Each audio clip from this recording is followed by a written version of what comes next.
It is 100% true that any successful business is a result of tremendous amounts of sacrifice. So sacrificing your peace of mind and your sanity, yeah, that's probably going to happen early on in starting a business. Sacrificing some of your sleep, but at some level you have to draw a line. It's important to release the notion that you are your family's provider. In the West, we have an illusion of self-sufficiency. We have a belief that it's because of my hard work. But what I observed in Africa was a very clear reality, which is if God doesn't send rain, the crops won't grow and we won't eat. And the reality, of course, is that it's precisely the same for you and I.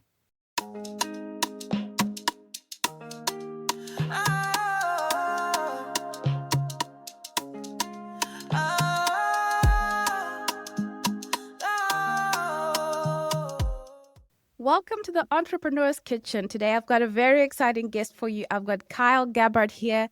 Kyle is the founder of Bluegrass Legacy Group, where they help families, businesses, and nonprofits leave a lasting legacy. Kyle, I'm so excited to have you here for two reasons. But before I tell you that, I'll let you tell me who you are and what's your mission so your audience gets to know who you are. Okay, sounds perfect. So as you stated, my name is Kyle. I am a native Texan, father of 6, grandfather of 2. And my mission is ever evolving, but what the Lord's really blessed me with is an ability to help people take the confusing aspects of their lives, the overwhelming aspects of their lives, and distill that down in a way that they can make meaningful decisions. And whether that's finance or relationship or their spiritual walk, it's all about gaining clarity to know what that next right step looks like. We need those conversations around finance. That oftentimes we get sold the entrepreneurship life and there isn't enough detail about, okay, what does this mean in terms of your finances, your family, the legacy you're leaving? It's not just selling and marketing and being visible. It's about the end goal. So I'm excited to have you to speak about that. Also, I saw that you went to my native country at the age of 19. I am from Zimbabwe. And I wondered what happened there. Oh my goodness. It was transformational. Hardly a day goes by over the last 26 years that I haven't thought about Africa and the things the Lord showed me while I was there. For context, when I was there, Mugabe was still in power and was very much a ruling with an iron grasp. The land had just recently been taken away from whiters, and so there was a lot of conflict there. And of course, I also spent time in South Africa, and the wounds of apartheid were fresh. So different sets of experiences, but very similar in terms of the tension, in terms of the stress level. It just manifested itself quite differently across the two countries. It's interesting that you mentioned South Africa because what was happening at that time when you went seems to be what is in the headlines now, happening in South Africa, and all of that is playing out. We're seeing that in the international media. I'm interested to know, as a young person, what traveling to a place that was different than the life that you were used to. I'm thinking Texas and I'm thinking Zimbabwe, Mugabe time, what that was like. It really was a culture shock in so many ways. I grew up in the suburbs, and so I was used to a lot of the creature comforts that we tend to take for granted in the West. So I was accustomed to buses that would run on time. And I was accustomed to having access to ice whenever I wanted it and having access to air conditioning readily. And I was accustomed to so many of the things that make our lives comfortable, and it just wasn't a natural part of things there. I remember very distinctly, I was in the northern part of South Africa. This was early in my trip. And for context, I spent a month between South Africa and Zimbabwe.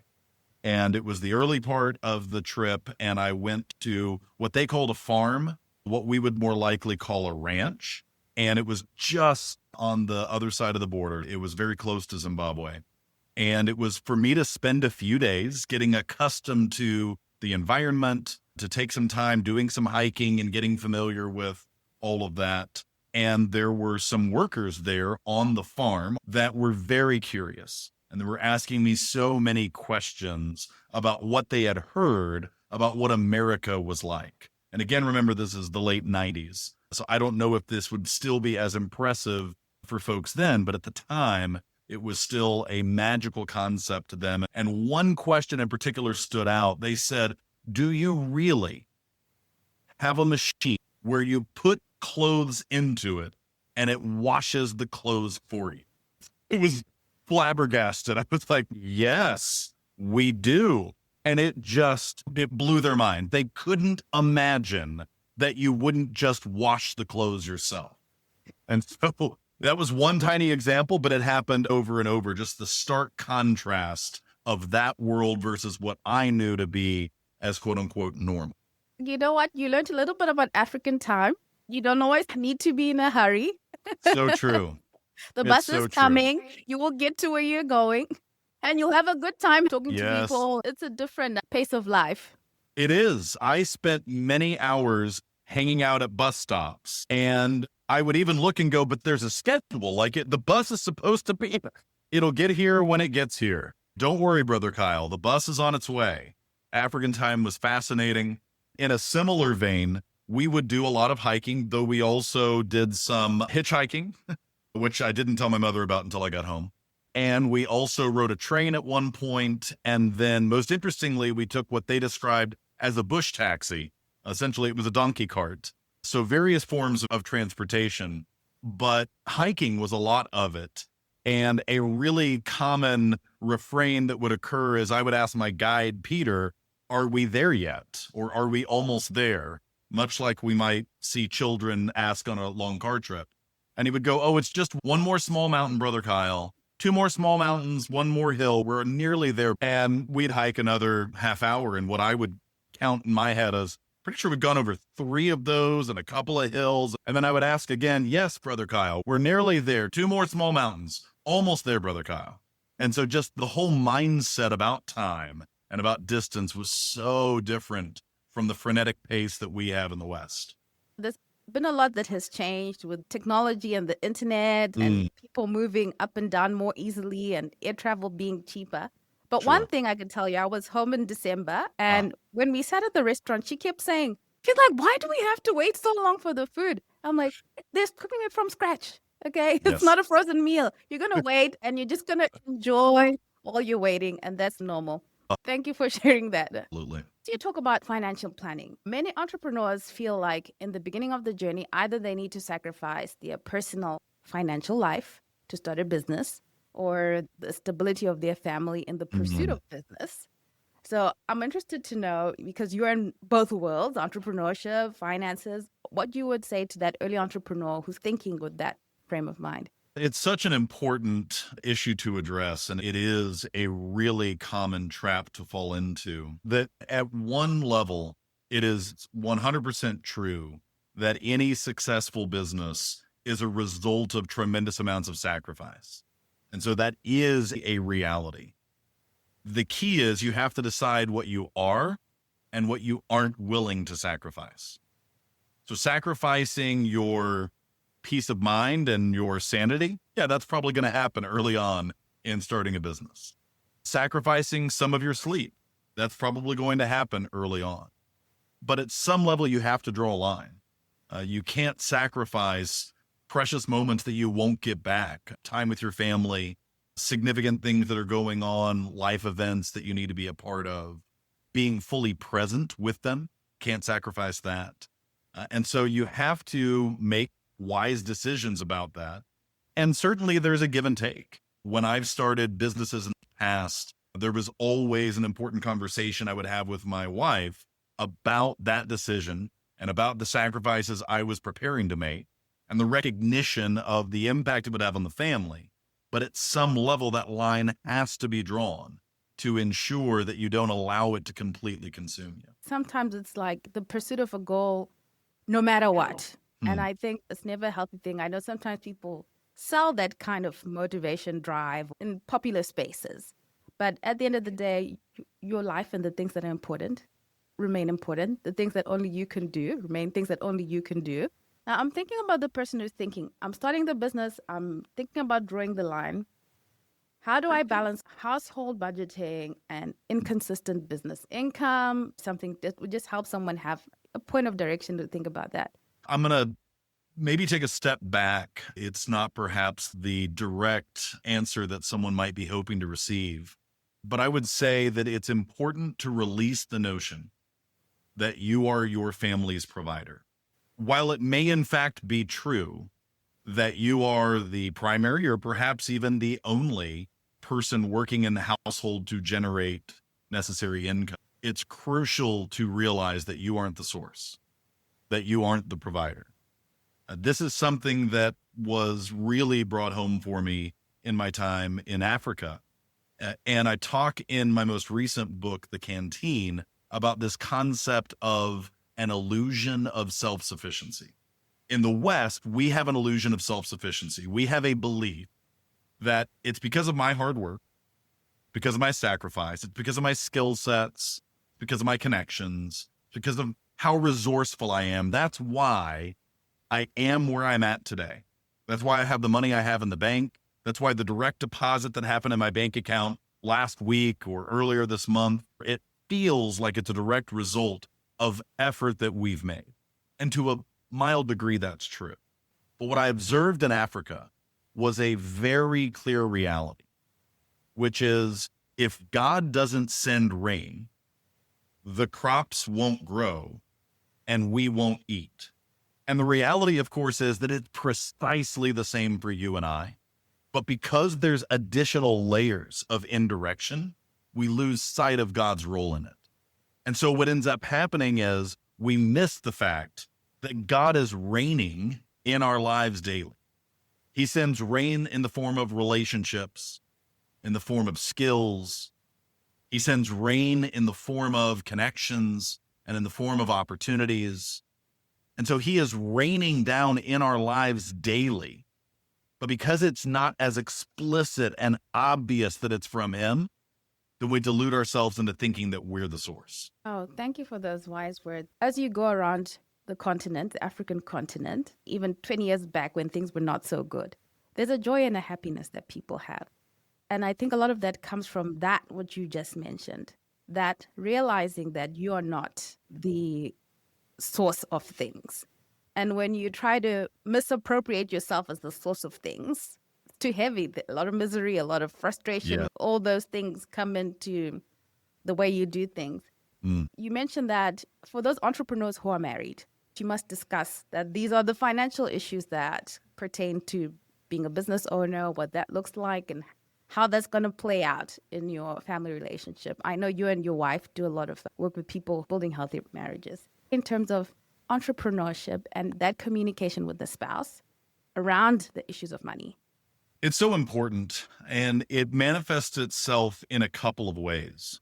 One is that everyone has a role to play in the way that money is managed. And there is sometimes a tendency to let one person, typically the more dominant or the more commanding or assertive member of the couple, to lead that. And to a certain extent, I can understand why that occurs, but it's crucial for it to be a shared relationship. In our case, for example, and I see this pattern often, it works really well for my wife to focus on the administrative aspects of money on a daily basis.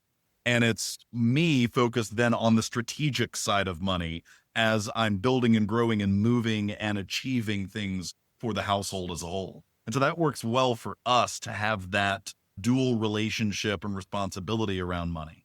But we also make it a point to have regular check-ins. So I've had a discipline within my business for several years now where I do a quarterly retreat with myself. Initially, I did it purely by myself. And then even as I've gotten a team, now I do it to move away from the team as well. And so what happens is for 4 times a year, for 3 days, I go off on the miniature sabbatical. I tie off any last activities that I was doing from a work perspective so I can release those. And then I spend a couple of days. Some of it is in self-care, just relaxing. Some of it is in journaling and prayer. And some of it is in detailed reflection on the past quarter's numbers. How did we do as a team hitting those goals? And then what are our goals for the next quarter? And what do we need to do to put ourselves in the right frame of mind for achieving those? And then I put a capstone on those 3 days and I go take my wife. And by the way, I actually go to a hotel. So I'm getting away for these days. Then my wife meets me for the last night. We have a nice dinner together, and I actually walk her through the numbers of this is what happened this past quarter in the business. Here's how we did in achieving our goals. Here's where we're going on the next quarter and what we're aiming to achieve. And so it keeps her in the loop.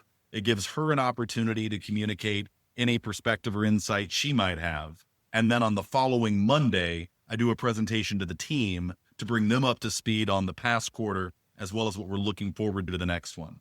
And so I do that 4 times a year.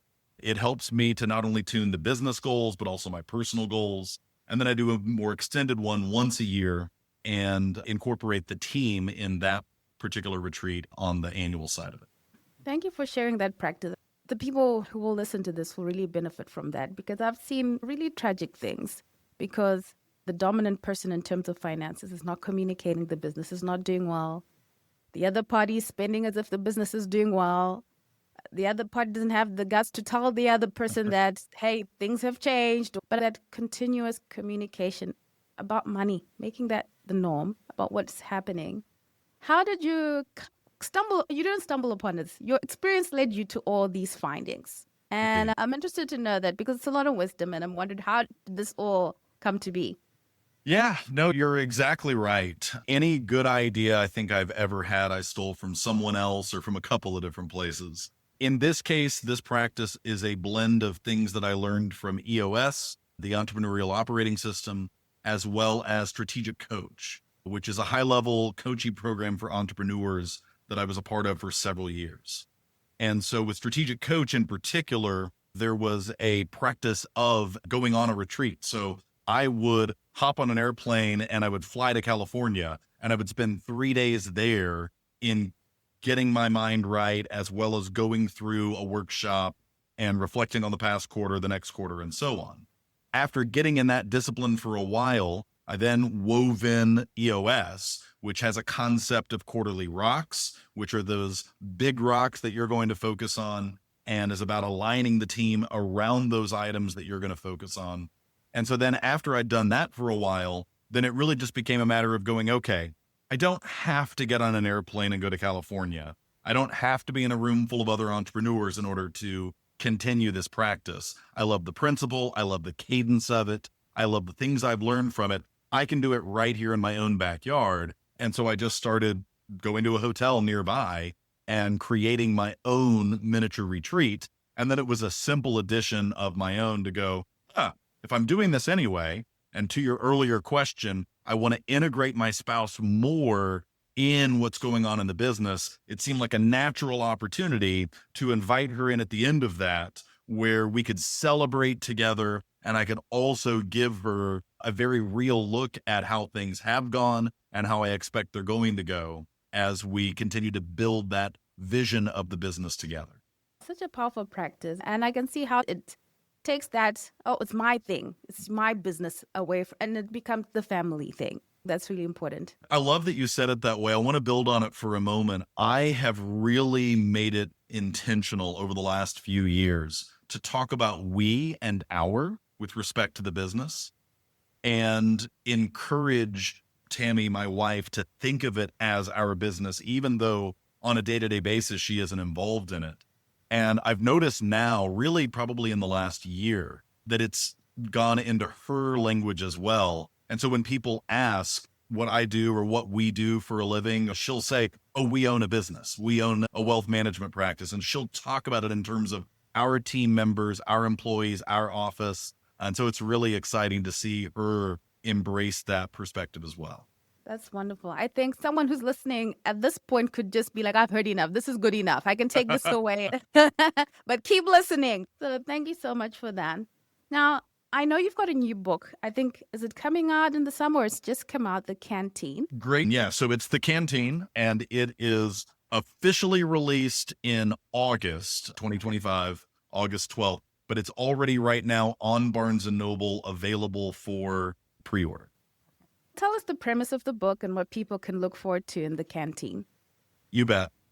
So going back to when I was a young man, when you hear that a teenager went on a mission trip, you have a kind of image in your mind that there's a group of, say, 30 or 40 people running around together, staying in hotels, and getting to do some meaningful things, visiting orphanages or doing some construction work or what have you. But you still have this image of sort of a safe clinical atmosphere of these herd of people running around together.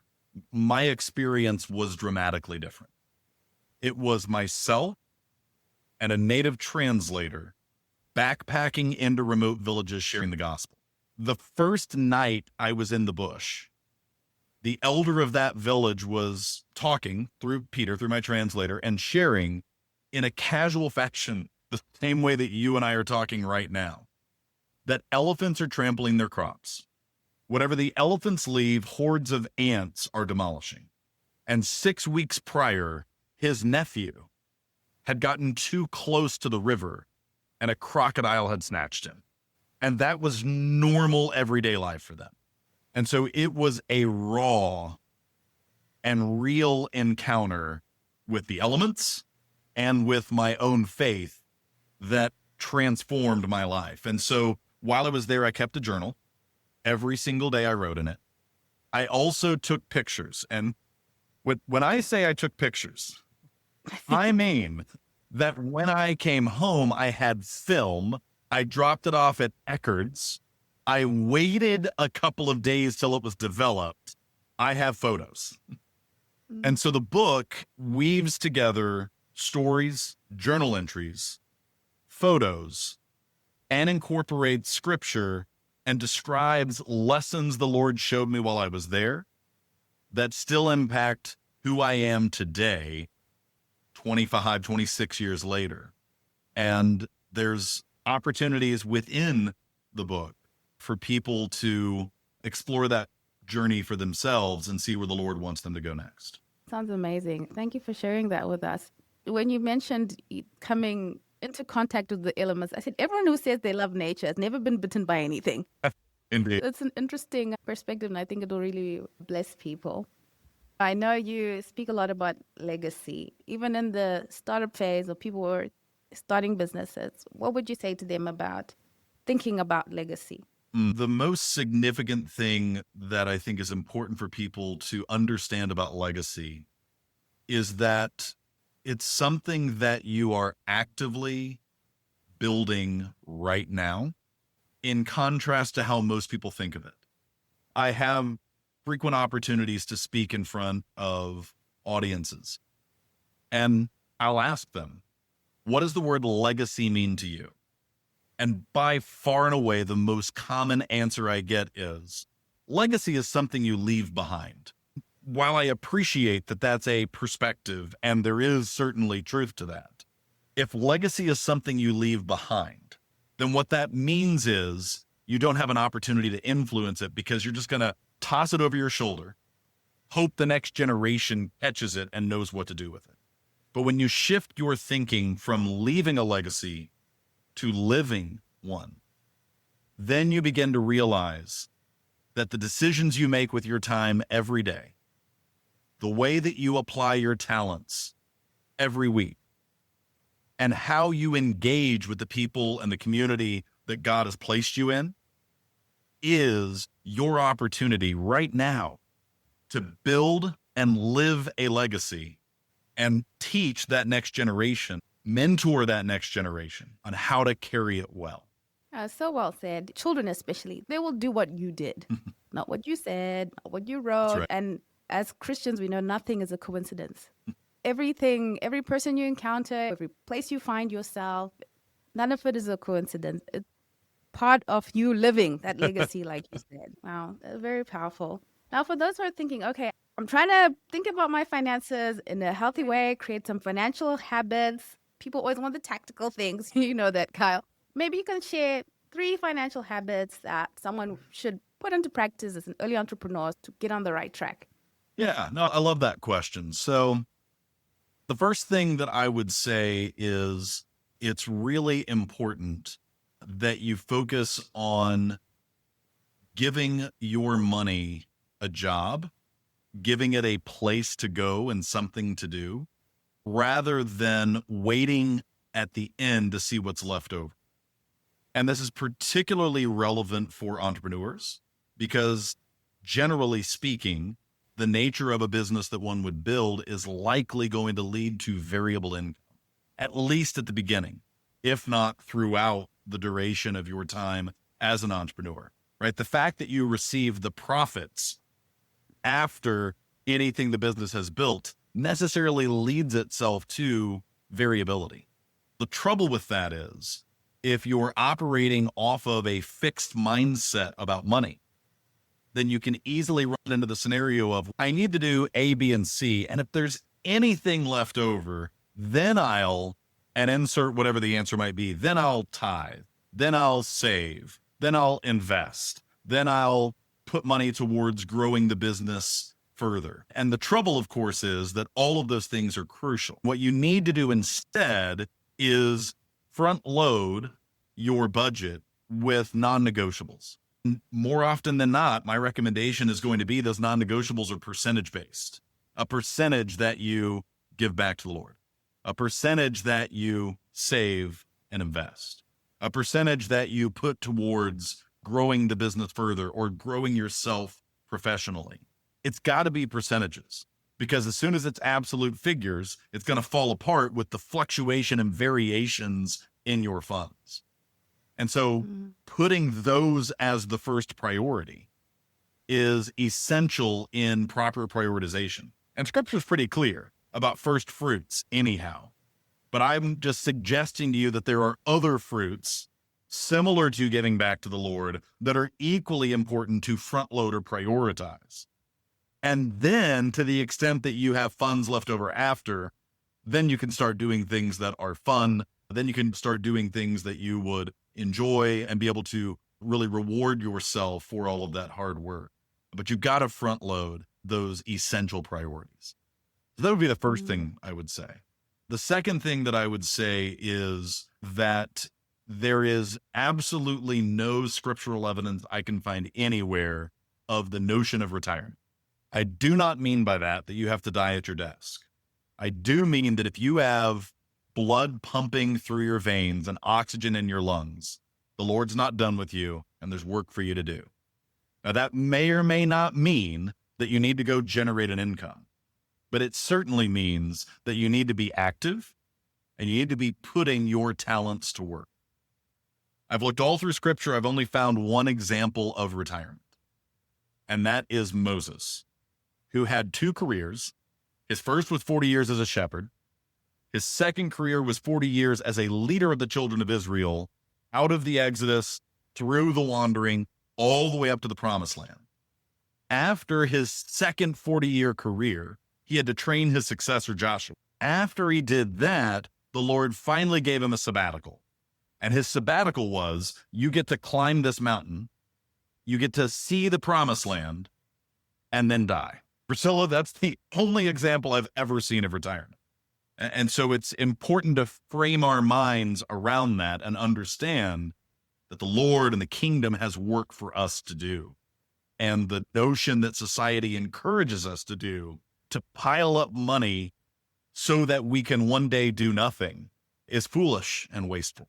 And the third thing I would say is to be generous and grateful every day, which I know doesn't sound like a practical aspect of finance, but I assure you it is. Because if you grasp onto whatever the Lord has given you with a mindset of scarcity, then it's really going to limit the impact that you can have. And it's going to limit the resources he's willing to trust you with. But if you can hold what he gives you with an open hand and have a heart of gratitude and be generous and sow back into others, he'll trust you with more. We've come to the end, and I just wanted to know, what are you looking forward to for the future personally? What's exciting for you that you're seeing for yourself as well as in the marketplace? On a personal basis, I absolutely have just been delighted to be a grandfather. My oldest grandson's 3.5. His brother is 2. And it is such a joy. And so I'm excited to see as they grow and as they experience life and as my wife and I continue to have opportunities to pour into them. So I'm really excited about that personally. Professionally, in the marketplace, I'm really intrigued to see where artificial intelligence and changes in technology go. I know that change is often intimidating for folks, but in my experience, it's just creating new opportunities for innovation, new opportunities for creativity, and for us to level ourselves up both personally and professionally. So I'm thrilled to see where that goes next. Just hearing you talk about being a grandparent and a new role, I can imagine that must be very exciting. Thank you so much. Please, to the audience, you can find out about Kyle's book, Canteen, which is coming out soon in August, but is available through Barnes & Noble. And are you active online, or where can people follow you to learn more about what you do? Yeah, I appreciate that question. I am. The easiest answer is go to kylegabhart.com. And then from there, you can find the spider web connections to all the other pieces of where I'm located. Oh, wonderful. I thought we'd have time because I saw you're into games and card games. And I said, you are one very interesting person. You can find out more about that on Kyle's website. Thank you so much, Kyle. Thank you for being flexible and for making time to speak to me and to my audience. I appreciate it. Thank you, Priscilla. It was a pleasure.